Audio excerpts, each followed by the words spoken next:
था आर्यन। उसकी मुस्कान में मासूमियत और आंखों में सपने थे। वहीं दूसरी ओर एक लड़की थी, काव्या। उसकी हंसी संगीत जैसी मधुर थी और उसकी बातें किसी कविता की तरह।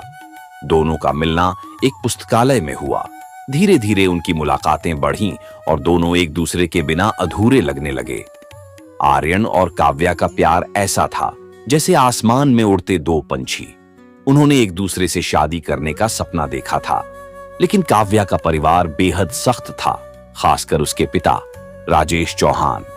काव्या ने आर्यन से कहा, तुम एक बार मेरे पापा से मेरा हाथ मांगो, अगर वो ना कहें तो हम भागकर शादी करेंगे। आर्यन ने हिम्मत जुटाई और काव्या के घर पहुंचा। उसने नम्रता से राजेश चौहान से कहा, सर, मैं काव्या से प्यार करता हूं और उसे हमेशा खुश रखूंगा। मैं आपसे उसका हाथ मांगने आया हूं। लेकिन राजेश चौहान की आंखों में आग जल उठी। तू मेरी बेटी के लायक नहीं है, उन्होंने चिल्लाते हुए कहा। आज के बाद मेरी बेटी से मिलने की कोशिश भी मत करना। राजेश चौहान ने उसी दिन काव्या की शादी एक बड़े व्यापारी के बेटे विवेक से तय कर दी। काव्या ने आर्यन को बताया तो उसका खून खौल उठा। मैं यह नहीं सह सकता, मैं तुम्हारे लिए किसी भी हद तक जा सकता हूं, आर्यन ने कहा। आर्यन गुस्से में काव्या के घर पहुंचा।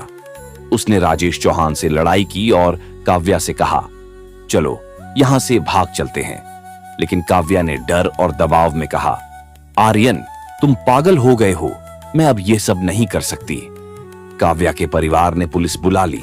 आर्यन को गिरफ्तार कर लिया गया। कोर्ट में काव्या ने अपने परिवार का साथ दिया और आर्यन के खिलाफ गवाही दी। कुछ दिनों बाद काव्या की शादी विवेक से हो गई। आर्यन ने जेल में बैठे बैठे यह खबर सुनी। उसकी दुनिया जैसे उजड़ गई। ओडास जेल से बाहर आने के बाद आर्यन ने अपने पास रखे काव्या के प्रेम पत्र और तस्वीरें विवेक को भेज दी। विवेक ने यह सब देखकर गुस्से में काव्या से सवाल किए। काव्या के ससुराल में कोहराम मच गया। एक दिन काव्या के परिवार के लोग आर्यन के पास पहुंचे। तूने हमारी इज्जत मिट्टी में मिला दी, कहते हुए उन्होंने उसे पीट पीट कर अधमरा कर दिया।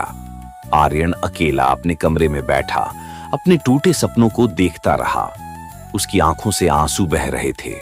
वह बार बार खुद से यही पूछ रहा था, क्या प्यार का यही अंजाम होता है? आर्यन की आंखें आंसुओं में डूब गईं। वह उस अधूरे प्यार को याद करते हुए रोता रहा। उसकी मोहब्बत ने उसे सब कुछ दिया सिवाय सुकून के। ये कहानी अधूरी थी, लेकिन उसकी गहराई में प्रेम और पीड़ा की पूरी दुनिया छुपी थी।